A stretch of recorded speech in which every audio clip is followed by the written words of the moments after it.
I was 19 or 20 years old, maybe 21. My best friend got killed in a car accident, and so I started thinking a lot about what was important in life. At the same time, the Intifada started, and I started seeing pictures in the newspaper of guys my age who were going into battle. This whole Israel idea, something I hadn't really thought that much about before, and I started feeling like it was really important to me that I was connected to my people.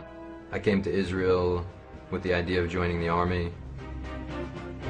I knew I wanted to go into a special unit, Special Forces of the Paratroopers, that focuses on the Gaza area.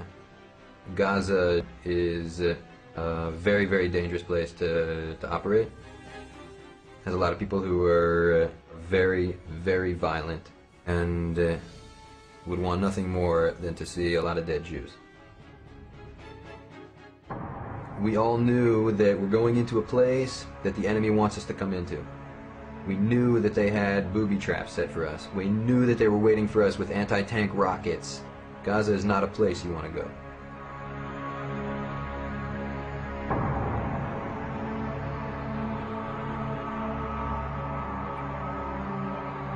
Hundreds of soldiers all around us, and we're all getting ready to go inside, and tanks driving by, and chaos.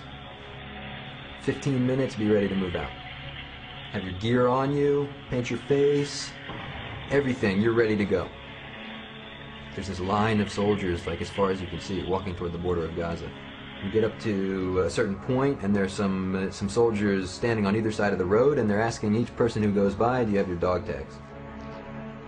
I'm like, no, I don't have my dog tags. They write my name down, Ariel Siegelman, equals number 6624.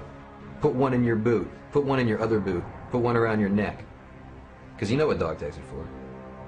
I gotta have one in one boot, one in the other boot, and one around my neck, because if they find pieces of my body somewhere and they don't know whose body it is, so now hopefully they'll be able to tell, oh, that's number 6624.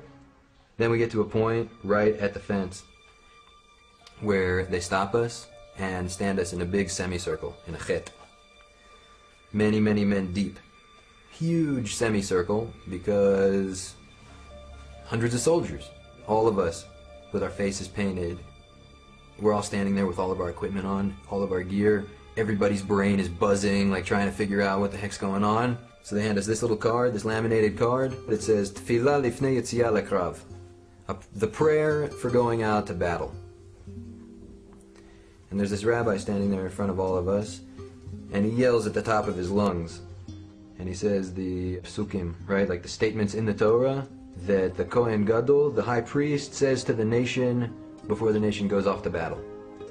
He says, you are the army of Israel, and you're going to war, but you will not be afraid, because God is going out to war with you. God is going to fight your battle for you.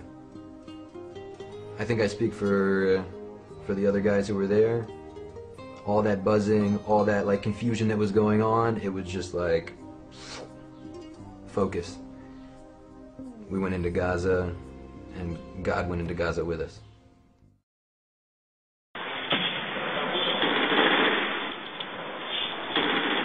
It was like walking into hell. The world is full of explosions. The world is full of smoke. I mean, it was war. Here we are, beautiful morning, beautiful downtown Gaza.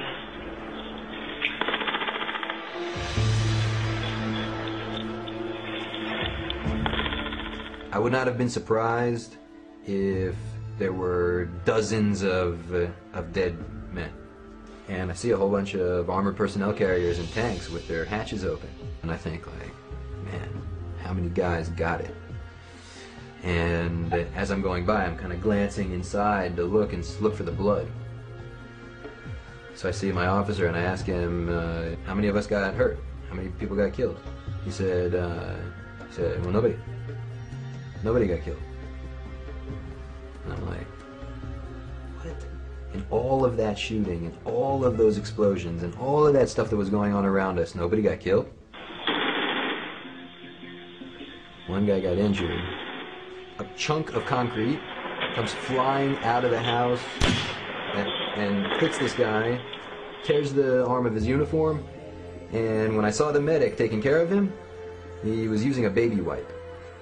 That was the injury in our unit in the Gaza war. When we walked out of Gaza, as the sun peeked up over the horizon, there was this huge double rainbow in the sky, with military vehicles, tanks driving by, and there's this euphoric feeling of knowing that, you know, okay, so far, man, I survived. And for a moment, for a couple of minutes, everybody stopped. And all these guys are like looking at the sky. I'm telling you, people felt it. The whole time we were in there, we felt it like, what is going on? How come the bullets aren't hitting us? How come the explosions aren't getting us? How come the tripwires, we see them? Everyone, how come we find everything? It doesn't seem right. Something's not right here. This rainbow went across the sky. These guys were stopping. They reached their hands to the sky and they're like cheering. I hear guys saying like, he's with us. Hashem itanu. We went into Gaza, and God went into Gaza with us.